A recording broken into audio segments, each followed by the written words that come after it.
Assalamu alaikum. This is Zen and welcome back to the Synology Deployment Specialization Series sponsored by Almadine Enterprises. हम आज cover करेंगे मज़ीद चीज़ें. आज का जो टॉपिक है वो कंट्रोल पैनल है. कंट्रोल पैनल में क्या चीज़ें होती हैं उसको हम थोड़ा सा इन डेप्थ देख लेते हैं. सबसे पहले आपके पास आ जाते हैं share folders. Share folders basically आपकी वो डायरेक्टरीज़ हैं जिसके अंदर आपने डेटा स्टोर करना होता है. तो उसको भी हम देखेंगे किस तरह क्रिएट करते हैं, क्या चीज़ें होती हैं. इसके अंदर आपकी परमिशन सेटिंग्स आ जाती हैं. फिर आप यूज़र्स जो बनाते हैं, जो लॉगिन करेंगे, वो आ जाते हैं. आपके पास फाइल सर्विसेज आ जाती हैं जिसमें डिफरेंट किस्म के प्रोटोकॉल्स हैं जिसके थ्रू आप एक्सेस कर रहे होते हैं. अगेन मैं अज्यूम कर रहा हूँ कि ये इतनी टेक्निकलिटीज़ कम से कम आपको पता होंगी कि एसएमबी प्रोटोकॉल क्या होता है, एएफपी क्या होता है, एनएफएस, एफटीपी, आरसिंग. ये कुछ चीज़ें आपको ऑलरेडी पता होंगी. हम इसको ऑप्शंस को एक्सप्लोर करेंगे, इसमें क्या ऑप्शंस है, कहाँ पे किस तरीके से हम कस्टमाइजेशन कर सकते हैं. फिर आ जाते हैं डोमेन और एलडेप पे. अगर आपके पास कोई एडी चल रही है, एक्टिव डायरेक्टरी डोमेन चल रही है, आप उसको यहाँ पे ज्वाइन करवा सकते हैं. मकसद इसका ये है कि यहाँ पे जो आप एडी ज्वाइन करवा दें और उसको लॉगिन कर लें सर्वर को, तो आपके पास जो सर्वर के यूज़र्स हैं जो आपकी डोमेन में कंट्रोल होते हैं वो सारे यहाँ पे सिंक हो जाएं. और जब वो सिंक हो जाएंगे तो आप जो फोल्डर नेस में बना रहे हैं उसका एक्सेस आप डायरेक्ट अपने एडी के यूज़र को दे सकते हैं. आपको इंडिपेंडेंट यूज़र नेस में अलग से बनाने की ज़रूरत नहीं है. इसमें फ़ायदा ये होगा कि आपको एक यूज़र के लिए या एक बंदे के लिए दो दो यूज़र, एक नेस का, एक आपके इन्वायरमेंट का अलग मैनेज करने की ज़रूरत नहीं है. आप एक ही अपने एडी के यूज़र से नेस के डेटा को भी एक्सेस दे सकते हैं, कंट्रोल कर सकते हैं. फिर हम आ जाते हैं एक्सटर्नल एक्सेस में. अच्छा, एक्सटर्नल एक्सेस बेसिकली इसके अंदर कुछ ऑप्शंस आपके पास आते हैं. यानी कि अगर आप अपने नेटवर्क से बाहर बैठे हुए हैं और आपको वहाँ से नेस एक्सेस करना है, तो यहाँ पे हम एक्सटर्नल एक्सेस के अंदर चीज़ देख लेते हैं. क्विक कनेक्ट एक सर्विस है सिनोलॉजी की. फॉर एग्जांपल मैं यहाँ पे इनेबल करता हूँ इसको. तो ये मुझे लेके जाएगा कि आप सिनोलॉजी के अकाउंट से लॉगिन कर लें. सिनोलॉजी का अकाउंट आपके पास अगर है तो आप उससे लॉगिन कर सकते हैं. अगर अकाउंट नहीं है तो आप बना सकते हैं, फ्री ऑफ कॉस्ट है, कोई मसला नहीं है. वंस आपका अकाउंट बन जाता है तो आपके पास यहाँ पे कोई अपना यूनिक नेम आप डालेंगे. फॉर एग्जांपल अगर मैं कहता हूँ मेरा नाम जैन है, मैं अपनी कोई कनेक्ट आईडी में जैन स्लैश नेस डालूंगा या जैन डैश नेस डालूंगा, जो भी वो करेक्टर एक्सेप्ट कर रहा है, और उसको यहाँ पे अप्लाई करूँगा तो वो एक यूनिक यूआरएल जनरेट कर देगा. उस यूआरएल को मैं कॉपी करके ग्लोबली कहीं से भी एक्सेस कर सकता हूँ अपने नेस को, एज फार एज कि मेरा नेस इंटरनेट से कनेक्टेड है. उसके अलावा आपके पास D D N S service है. आप यहाँ पे D D N S configure कर सकते हैं.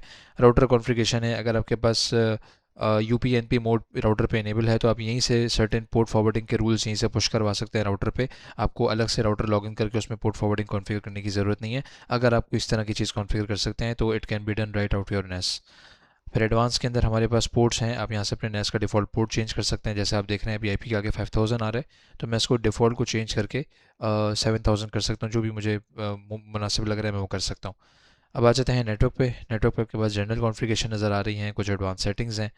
फिर नेटवर्क की कॉन्फ़िगरेशन है, नेटवर्क इंटरफेसेस आपके पास आ जाते हैं. अच्छा, अब यहाँ पे कुछ चीज़ें समझने वाली हैं. आपका जो नेस जब आउट ऑफ द बॉक्स निकलता है तो उसकी कॉन्फ़िगरेशन ऑटोमेटिकली डीएचसीपी पे कॉन्फ़िगर होती है.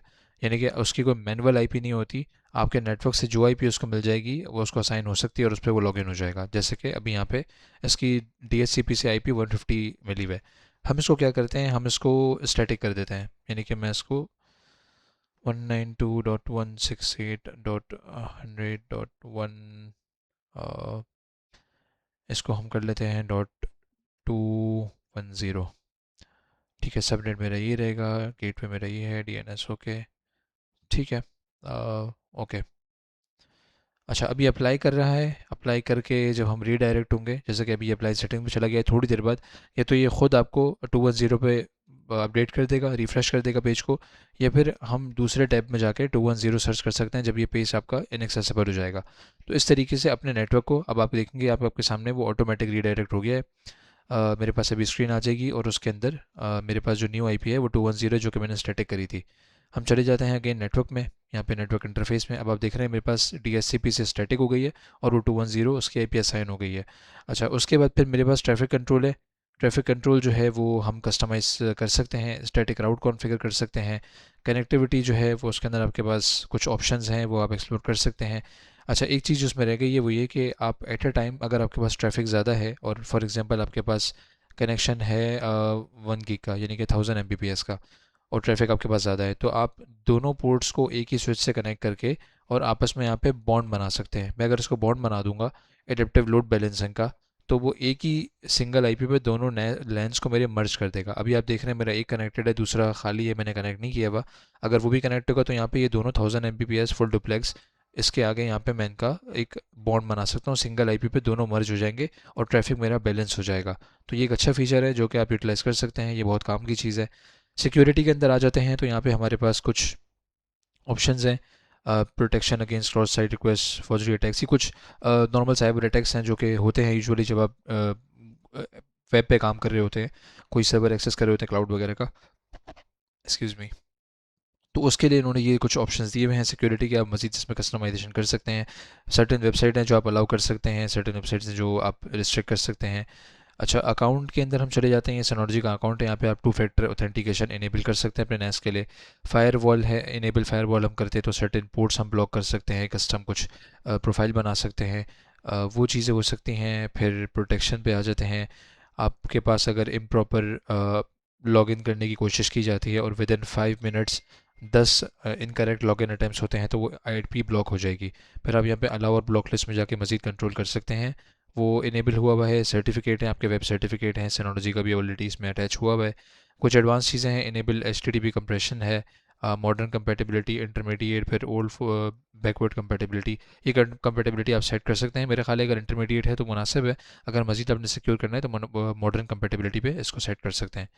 अच्छा, KMIP है, सेट रिमोट की क्लाइंट, और ये चीज़ें भी हैं, ये कुछ एडवांस हैं, इसको हम डिस्कस नहीं करेंगे। अगर आपकी ज़रूरत है तो आप इसको सेल्फ स्टडी कर सकते हैं। मेरी कोशिश ये है कि हम सिर्फ उन चीज़ों में इन डेप्थ जाएँ जो कि नॉर्मली अक्सर लोग यूज़ कर रहे होते हैं। अगर कोई इंडिविजुअल स्पेसिफिक किसी यूज़ केस के हिसाब से है तो आपको इंटरनेट पर उसकी स्टडी मिल जाएगी, सिनोलॉजी के ब्लॉग्स हैं, आप वहाँ पे देख सकते हैं। इसको हम डोंट सेव करेंगे। अच्छा, ये आपके पास टेलनेट और SSH सर्विस है। अगर आपने टर्मिनल पे काम करना है, आप सिंपली यहाँ से इनेबल कर सकते हैं। 22 पोर्ट पे एडवांस सेटिंग के अंदर इसको सेट कर सकते हैं और फिर आप अप्लाई करेंगे तो ये आपकी 22 पोर्ट SSH इनेबल हो जाएगी। आप पुटी पे या फिर टर्मिनल पे जाके 22 पोर्ट से नेस को एक्सेस करके और टर्मिनल पे काम कर सकते हैं, जो कि रूट लेवल वर्किंग आपकी होती है। आपने अगर डायरेक्टरीज़ को करना है, देखना है, उन चीज़ों में कॉन्फ़िगर करनी है, कुछ सर्टेन कस्टम कॉन्फ़िगरेशन करनी है, तो वो सारा काम टर्मिनल पे पॉसिबल है। हम फिलहाल इसको डिसेबल ही छोड़ेंगे। इन्फो सेंटर, जैसे मैंने बताया था, आपके नेस की सारी डिटेल्स आ रही होती हैं, नेटवर्क की डिटेल्स आ रही होती हैं, स्टोरेज, सर्विस, डिवाइस एनालिटिक्स, सारी चीज़ें यहाँ पे आ रही होती हैं।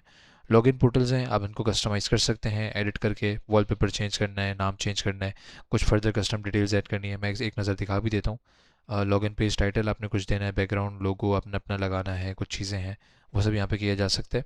पोर्ट्स अगेन चेंज की जा सकती हैं। फिर सर्टेन एप्लीकेशंस हैं, उनके लिए आप मज़ीद कस्टमाइजेशन कर सकते हैं। एडवांस में चले जाते हैं, reverse proxy, access control profile, वो चीज़ें देखी जा सकती हैं। रीजनल ऑप्शंस हैं, डेट एंड टाइम सेट करने के लिए, लैंग्वेज, NTP सर्विस के लिए। नोटिफिकेशंस आप यहाँ से सेट कर सकते हैं। अगर मैं इसको साइन इन करता हूँ अपने अकाउंट से और नोटिफिकेशंस इनेबल करता हूँ तो सर्टेन ट्रिगर के ऊपर मैं इसको सेट कर सकता हूँ। फॉर एग्जांपल, अगर मेरे पास कोई वार्निंग साइन है, नेस मेरा इम्प्रॉपर शट डाउन हो गया, तो मुझे ईमेल आ जाएगी। तो मुझे आइडिया हो जाएगा कि मेरे पास कोई पावर ऑफ हुआ है या कोई प्रॉब्लम हुआ है जिसकी वजह से नेस मेरा इम्प्रॉपर शट डाउन हुआ है। कुछ सर्टेन सिक्योरिटी अलार्म्स हैं, उसके लिए भी आप नोटिफिकेशन सेट कर सकते हैं, आपके पास ईमेल आ जाएगी फ़ौरन।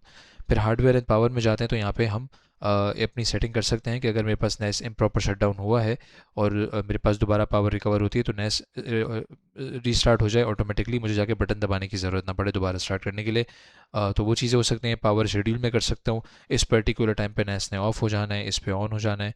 डेली के हिसाब से स्टार्टअप का और शटडाउन का अलग अलग मैं शेड्यूल सेट कर सकता हूँ। टाइम सेट कर सकता हूँ कि इस टाइम पे रोज़ ऑन हो जाएगा, इस टाइम पे खुद ही ऑफ हो जाएगा, मुझे मैनुअली कंट्रोल करने की ज़रूरत नहीं है। ड्राइव हिबरनेशन मोड कर सकता हूँ। अगर ये आपको नहीं पता क्या है, आप उसको स्टडी कर सकते हैं। अगर UPS कनेक्टेड है और वो UPS स्मार्ट UPS है तो आप उसको साथ कनेक्ट करके UPS सर्वर के थ्रू इसको कनेक्ट कर सकते हैं और वहाँ से चीज़ें कंट्रोल की जा सकती हैं। External devices again don't save. External devices में आपके पास प्रिंटर है, एक्सटर्नल डिवाइसेस हैं, जो भी आप USB कनेक्ट करते हैं उसकी कॉन्फ़िगरेशन सारी यहाँ से होती है। फॉर्मेट, इजेक्ट, स्मार्ट टेस्ट करना है और आपने कोई शेड्यूल करना है वो यहाँ से हो सकता है। अपडेट एंड रीस्टोर में सिनोलॉजी की पॉलिसी है कि सिनोलॉजी का मॉडल जितना भी पुराना हो जाए, अभी तक ये जो पॉलिसी है कि उसका फर्मवेयर रिस्ट्रिक्ट नहीं होता, यानी कि अगर आप 10 साल पुराना सिनोलॉजी भी यूज़ कर रहे हैं तो उसमें आप लेटेस्ट फर्मवेयर डाल सकते हैं। एज़ फार एज़ की कोई आपके पास टेक्निकल स्पेसिफिकेशन लेवल लिमिटेशन ना हो, कोई ऐसा प्रोसेसर ना लगा हो जो कि न्यू फीचर्स को सपोर्ट ना करता हो, तो वो एक अलग चीज़ है। लेकिन सिनोलॉजी की इस तरह की कोई रिस्ट्रिक्शन नहीं है।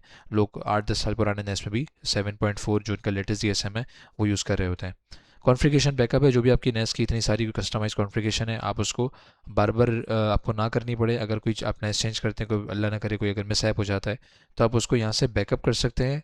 ऑटोमेटिक DSM कॉन्फ़िगरेशन बैकअप कर सकते हैं अपने Synology अकाउंट में भी, या फिर मैनुअली उस फाइल को एक्सपोर्ट कर सकते हैं और दोबारा रिस्टोर की ज़रूरत पड़े तो वो भी कर सकते हैं। सिस्टम अगर आपको रीसेट करना हो तो आप यहाँ से कर सकते हैं। सिस्टम रिकवरी वो यहाँ से हो सकती है। Synology अकाउंट अगर आपका लॉगिन है तो वो यहाँ पे आपके सारे लाइसेंसेस वगैरह जो आपने बाय करे हैं वो आ रहे होते हैं। Synology की वारंटी आप एक्सटेंड भी करवा सकते हैं, ये Synology वारंटी प्लस पैक लेके। ये बहुत एक्सपेंसिव नहीं है, कुछ माइनर सी इंक्रीमेंटल कॉस्ट के ऊपर आपके NAS की 2 साल की वारंटी एक्सटेंड हो सकती है। अच्छा, एप्लीकेशन प्रिविलेजेस हैं, फिर हमारे पास इंडेक्सिंग सर्विस है। इंडेक्सिंग सर्विस अगर आपने कोई कस्टम लिनक्स की कोई टास्क आपने शेड्यूल किया हुआ है तो वो यहाँ पे आपके पास आ जाएगा। सॉरी, वो टास्क शेड्यूलर, सॉरी, वो यहाँ पे आपके पास आ जाएगा। आप क्रिएट भी कर सकते हैं, स्केड्यूल टास्क कर सकते हैं, ट्रिगर टास्क कर सकते हैं। इंडेक्सिंग सर्विस के अंदर आपके पास जो फाइल जो डेटा में राइट हो रहा है, उसके लिए अगर आपके पास बहुत मास लेवल डेटा कोई बार बार उसके ऊपर राइट हो रहा है तो इंडेक्सिंग वो साथ साथ कर रहा होता है, उससे परफॉर्मेंस पे थोड़ा सा फ़र्क पड़ता है। आप उसको यहाँ से शेड्यूल कर सकते हैं कि यार अभी ना करें, बाद में कर लें, या इस पर्टिकुलर टाइम पे कर लें, तो अपनी रिसोर्सेज को इस एक स्मार्टली तरीके से यूटिलाइज़ कर सकते हैं। अच्छा, ये कुछ चीज़ें हैं, हम इसको देखेंगे फोल्डर और यूज़र ग्रुप्स को जब हम इन डेप्थ परमिशन एक्सप्लोर कर रहे होंगे, किस तरीके से डेटा को परमिशन दी जाती है, एक्सेस कंट्रोल लिस्ट क्या होती है, रोल बेस्ड और रूल बेस्ड एक्सेस कंट्रोल में क्या फ़र्क है, तो वो किस तरीके से चीज़ें मैनेज होती हैं। आपने एक्सेस हर किसी को पूरा पूरा नहीं देना होता, तो वो किस लेवल तक हमारे पास कस्टमाइजेशन के ऑप्शन है, वो इंशाल्लाह फिर हम नेक्स्ट कोई वीडियो में देखेंगे। अभी हम जो है वन बाय वन एप्लीकेशंस को एक्सप्लोर कर रहे हैं जो हमें बिल्ट इन मिल जाती हैं। I think this is all for now from control panel. बाकी इंशाल्लाह चीज़ें हम अब जो नेक्स्ट वीडियो है उसके अंदर इसमें से कोई और एप्लीकेशन एक्सप्लोर करेंगे in depth. Thank you so much and look forward to see you guys in the next one. अल्लाह हाफ़िज़।